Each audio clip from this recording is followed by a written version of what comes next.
Well, hello, model car fans. Welcome to the Muscle Car Modeler. My name is Rao. In this week's build I'm featuring here, this is a 69 Camaro RSSS convertible pace car. Now, 69 Chevrolet had the opportunity to pace the Indianapolis 500 again. This would be the second time for the Camaro, even though it's in its third model year. They did it in 67. So doing it almost back to back like that in 67 and 69, kind of an unusual feat, but very cool. And I really like the 67s, but I had seen 69s in person a long time ago, so I'll get to that in a minute. But when it comes to the car, there's a hierarchy to these pace car convertibles because there were 133 made for the actual race and three to actually do pace car duties. Well, not really three, there were two, but there were three prepped identically the same.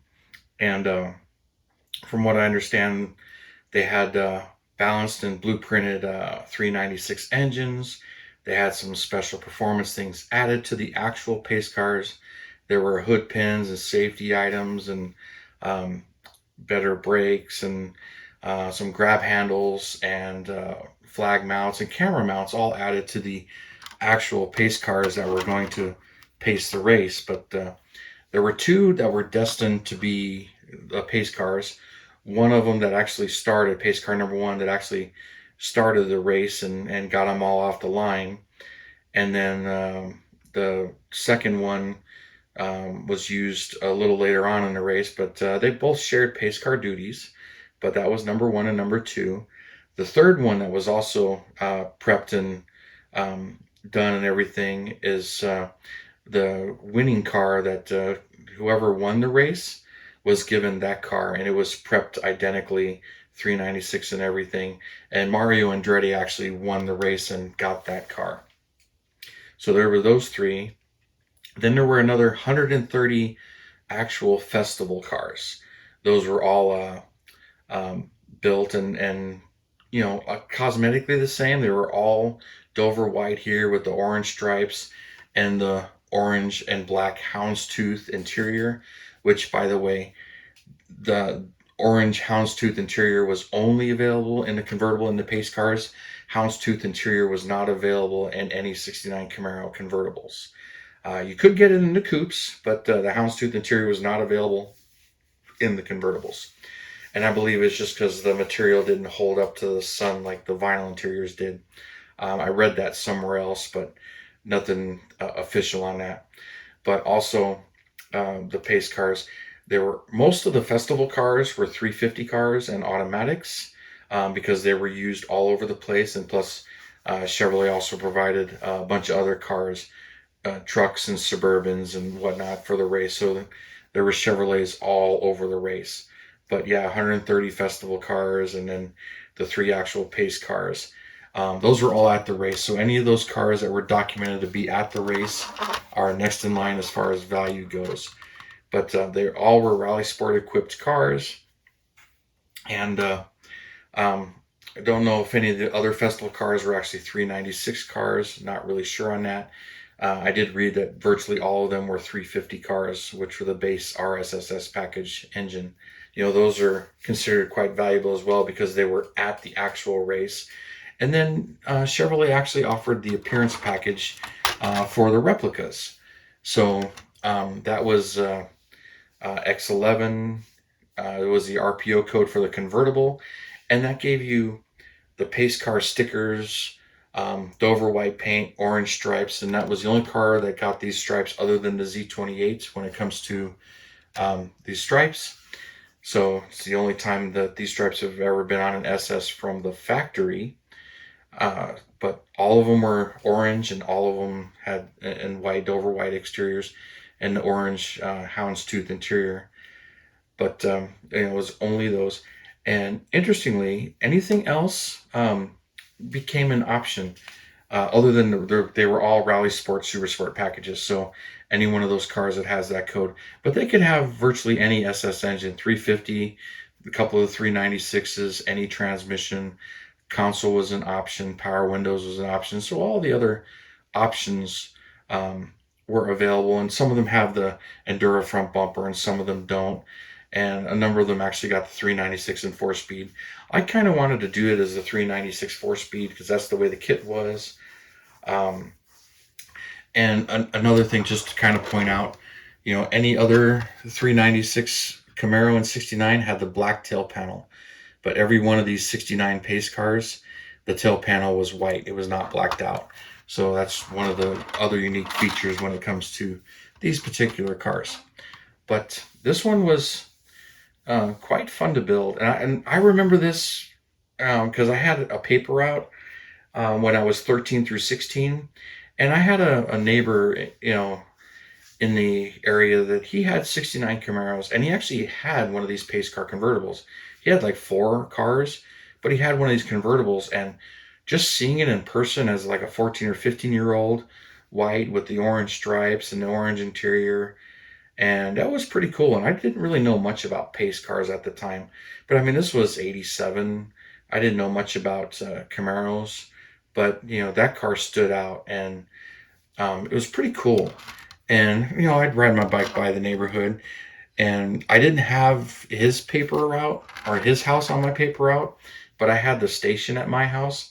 And one of the kids that was with me, he had that house. So that's kind of how I knew it, because every now and then we'd have to fill in for each other.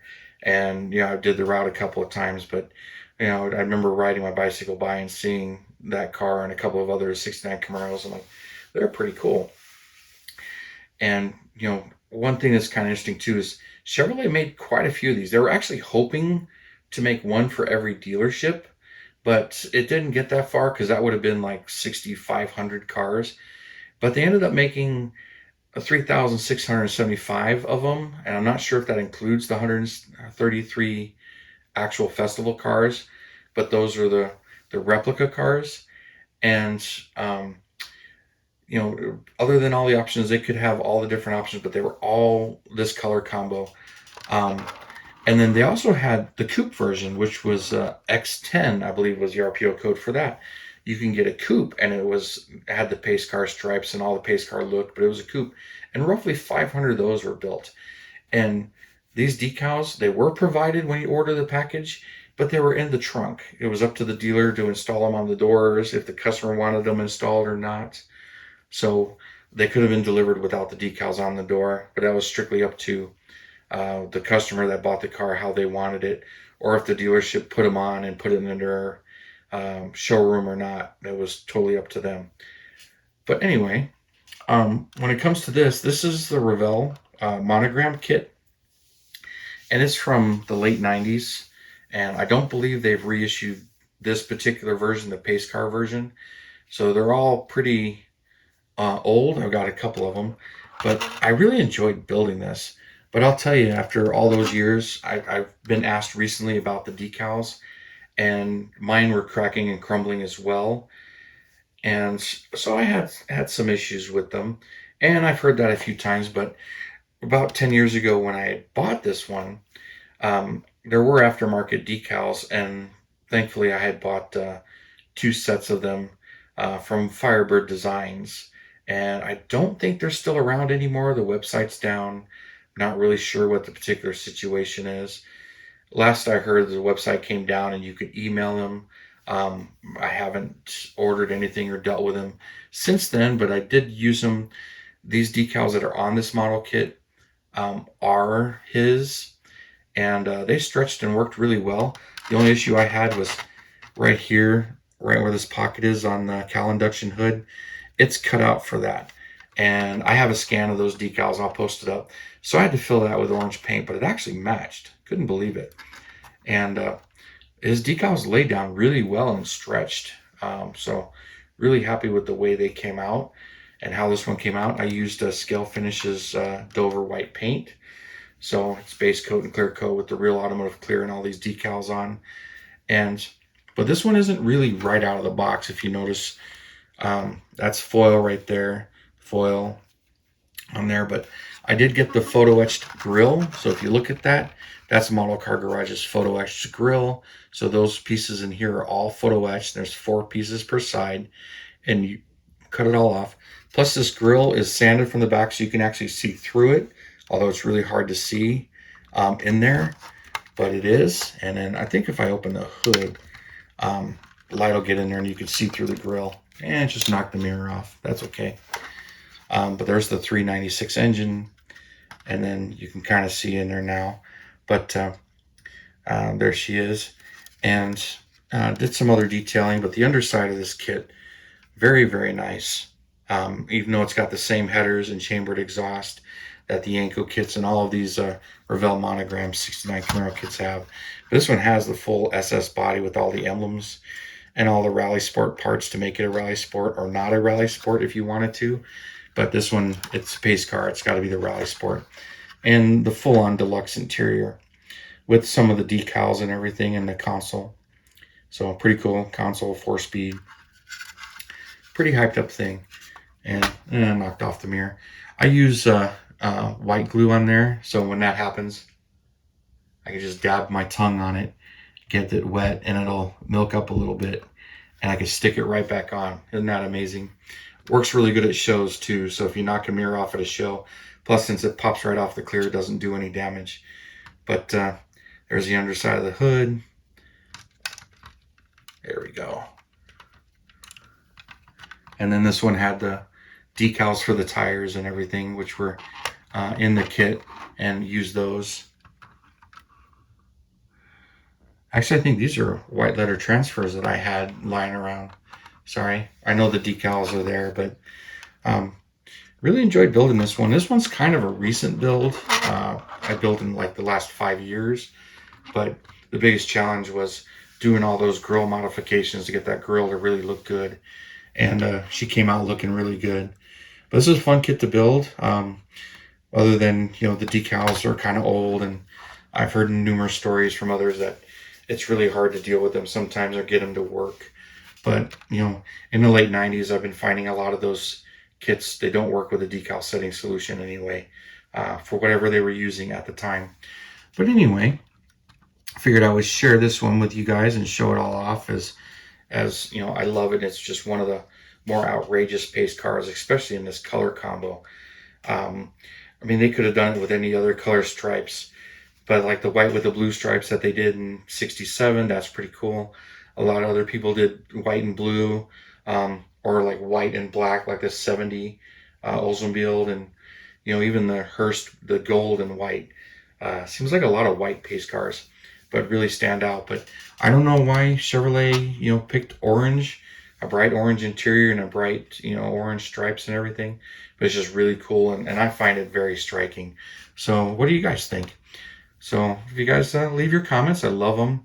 I enjoy reading them and everything, and all of that. And, you know, of course, like, hit subscribe and all of that good stuff.